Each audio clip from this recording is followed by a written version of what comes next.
What's up, hobby friends, and welcome to my vlog video for the month of October, talking briefly about what I painted in September and what my plans are for the following month. I also want to just do a little bit of a recap on my goal for having no unpainted models by the end of the year. We're getting down to crunch time, and I'm probably going to have to triage some projects, but I'll talk briefly about that near the end of this video, and then that'll lead into a bit of semi-rambling about my 2023 projects. I'm going to try and keep this video short. If you've been following my socials, or if you know, I've been coming off where I suffered an asthma attack, pretty serious one at the start of the week, so that would be September the 26th. It's pretty much put me out of commission for the past week. Probably the worst one I've had in a little over a decade. I'm only just now recovering from it, but that means I'm also suffering from a bit of a bronchial infection, which is making it difficult for me to breathe, or I guess talk mainly for extended periods of time. So if I sound a little bit nasally, congested, or out of breath, that's the reason why. So let's just get into what I painted in this past month. So what I got painted this month was a combination of Marvel miniatures for my client. This is, I think, wave 5 of our long-term commission projects. And then a couple of models for my own personal collection, as well as a 75mm Celtic figure. Not shown here, I'll throw it up on the screen. It's currently on display at my local hobby shop. Starting with my client's projects, I painted up Heimdall. We chose to do him in the MCU color scheme. So darker color tones because it's played by Idris Elba, and less so the prototypical Caucasian the Viking, Asgardian, Norse color or whatever. And he chose to not have the Bifrost effect, just to cut down a bit on the time, and then also, I guess, to show off a lot of detail on the back of the miniature. It's a great looking piece, so I don't disagree with the choice, although I still really like the Bifrost effect. So if I were to paint him for my own collection, I'll probably include the rainbow. I also painted up a Hulk, which I 3D printed a stop sign for, just to give him a little bit more girth and balance. I think the original model does feel a little empty, and having him holding something is a great way to just add a bit more oomph and balance and a little bit more substantial stuff to him. Plus, it's a great way to inject a bit of extra color to balance all of the green and nothing else. So I always love painting this piece, less so building and gap filling him. Probably one of the worst models in terms of building, largely because of his age. My client's also a huge fan of Miss Marvel, and he recently got engaged and or married. I'm not sure if he's had his wedding ceremony yet. So I painted up Miss Marvel, both small and embiggened, as a wedding gift for him.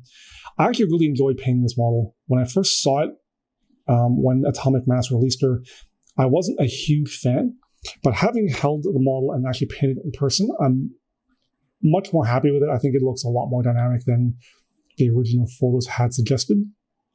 And just also as a painting project, her not having a lot of, I call them frilly details, make her really fun to paint. Additionally, she's not covered in microfolds like Atomic Mass typically covers a lot of their larger models and or just models in general. So it made painting the cloth a lot of fun. Less so worrying about like the little tiny folds. I love painting these big folds. So really cool project to work on. I really love painting this. I'm probably going to eventually pick her up for my own collection, even though I'll never paint her, but that'll be maybe next year. And then for my own personal stuff, I painted the Apothecary. This was mainly for completion's sake for my tutorial series on the YouTube. I had originally wanted to field a bunch of them in my army, but given the cost and how prevalent snipers are and how easy they are to kill, I have a hard time fitting them into my list, which is fine.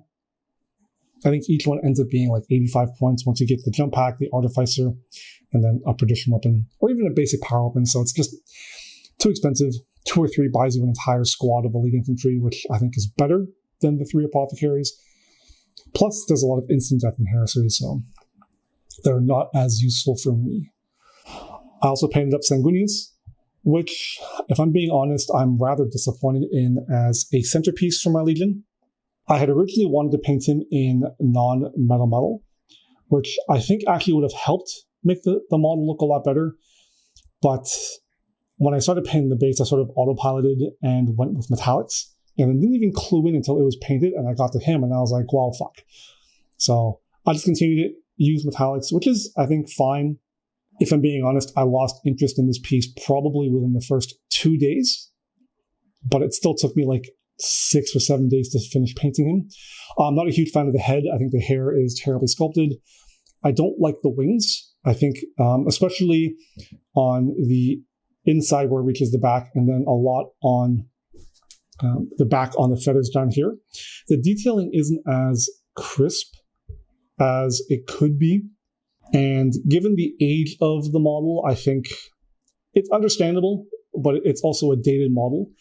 And having seen the new Horus Ascendant that Games Workshop is putting out, I'm a little disappointed in this as a Primarch piece for my army. So he's painted, he's tabletop ready, and I'll play with him whenever I do play games with the Primarch, but I'm really hoping that I get a new figure for the army.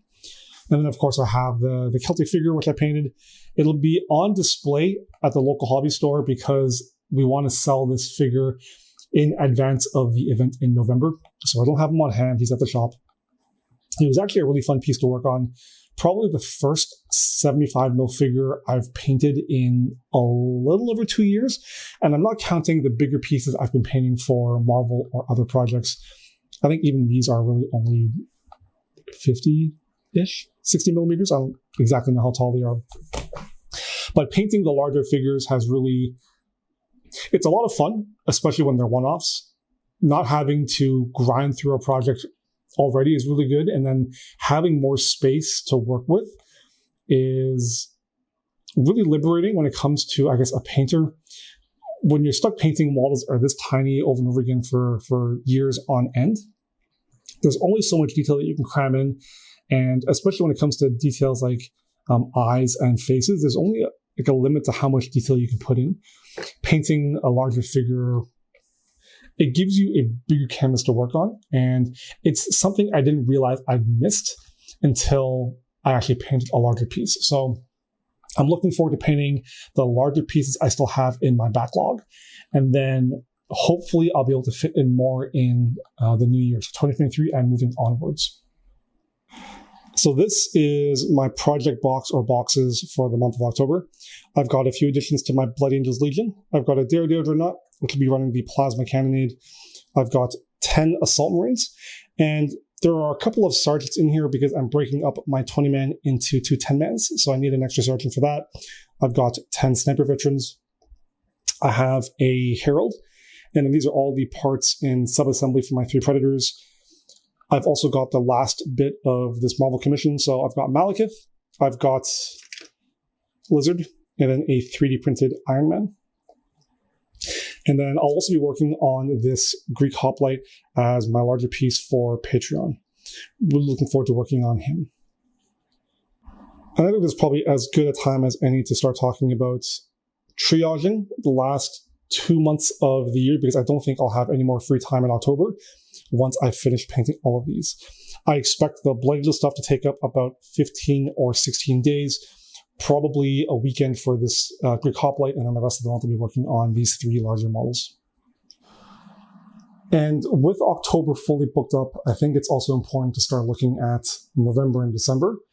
I'm a huge planner, and I need to know sort of what I have lined up and if I can map out enough time to finish all these projects. And I think now is as good a time as any just to briefly talk about my end of the year goals. Am I still going to reach that goal of no unpainted models by the end of the year? Probably not. And then triaging what I need to get done, what I want to get done, and then things I can't get pushed into the new year. What am I okay with sort of delaying until 2023? In terms of Marvel models, I actually still have quite a few, and this is probably going to be my November project box. There's enough in here that will keep me busy for, I think, the entire month, and then I might have, depending on how long some of these models take me, room to paint 1, maybe 2 larger display pieces. There are quite a few pieces in here that I'm probably never going to never going to play with. Quicksilver and Boltagon, Black Arrow Boltagon. I forget his actual name. Black Bolt. That's the guy. Never going to field him. I think Lockjaw, I'm not going to run in humans, but definitely for my A-Force, Angela, Scarlet Witch, Crystal, Domino especially, as well as Enchantress. So I think I want to get these done for sure. That's my November stuff. And then again, if I have time. And then in terms of larger display pieces, I still have this Roman Legionnaire from Nocturna. I've got this Sister of Battle bust. I've got Cyber Girl, I think from Black Sun Miniatures. And then a Papa Jumba bust. Is this also Black Sun? No. I forget the manufacturer or the company that makes this. So I think these are 4 pieces I want to get done by the end of the year. I'm probably going to end up doing one of them, probably the Legionnaire, in November along with the Marvel stuff. And then December may just be working on these 3, along with a couple of odds and ends for either YouTube tutorials or just for fun. Carl, look at this. And I think that's probably what's going to take me to the end of the year. I still have a number of terrain pieces for my Marvel board, which I'm probably going to triage and push into the new year. Largely because I'm not really in the mood for painting terrain at the moment, but I know in 2023, I've already got some ideas for how I want to expand my board, expand my terrain collection, and I think it'll be a good way just to have a light month or 2 in 2023 just to work on some terrain stuff, do that all at once. So that's probably that goal for that. I also have a couple of Heresy stuff. I have a Kratos, I've got a Spartan, and then I've got a Forged World Blood Angel Leviathan and Contemptor. They're not in any of my lists, and I don't plan on fielding any of this anytime soon. So depending on how Heresy goes, I may end up either selling the Spartan. I for sure want to paint the Kratos. I think it'll be a fun project. A good Mega Battle unit, but I'm not planning on running him. These 2, I guess, I don't know. I don't want to spam dreads. I may paint up the second Incantus. You can see that I've got the jump pack right here, because running 2 of them is funny, especially when you do strike assault them. But again, not in my list, nothing critical. So that's it for me for this video. I'm starting to find it a little difficult to catch my breath and continue talking, so I think I'll just put an end there. Thanks for watching. Hopefully in the next video I record, I won't be so nasally and out of breath. Fingers crossed, we'll see. My bronchitis typically takes 3 to 4 weeks to fully heal from an asthma attack, so, you know. I was joking with my girlfriend the other day. A couple 100 years ago, I would not be alive. Nature does not want me to live. Thanks for watching. I hope you enjoyed. If you did, make sure you give it a like and follow for more weekly content. And if you want to check out my other social media platforms, I'll make sure to have links in the video description below. As always, until next time, happy holiday.